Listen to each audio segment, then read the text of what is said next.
Radhe Radhe.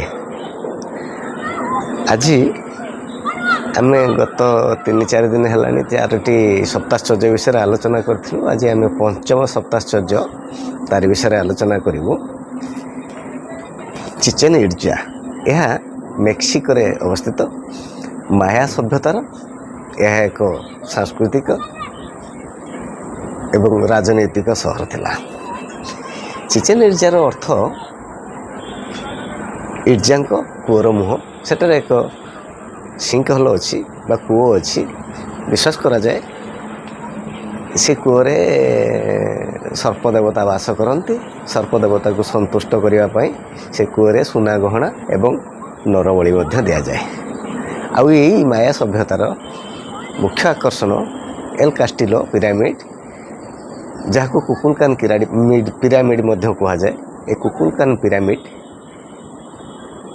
98 foot उच्चर एक pyramid. यह विश्वर सबुठार उच्चतम पिरामिड अटे। यह पिरामिड्र चारिपार्श्व 91टी लेखाएं पाहाच अच्छी एवं ऊपर पाहाचटा को मिसई देले टोटाल 365टी पाहाच अच्छी, जार माया सभ्यतार कैलेंडर को बुझे थाए। वर्षर 365 दिन को बुझे थाए। द्वितीय कथा है माया सभ्यता 600 ରୁ 900 ख्रीष्टाब्द मध्य गढ़ी उठी एवं 1000 ख्रीष्टाब्द बेलू यह चरम सीमार पहुँची।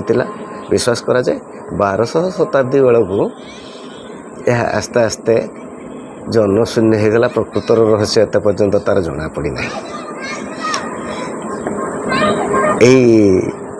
माया सभ्यतार थिबा सहर चिचेन इट्जा मध्य एक विराट बंकट अच्छी, जोठारे कि धार्मिक खेल खेला जाए।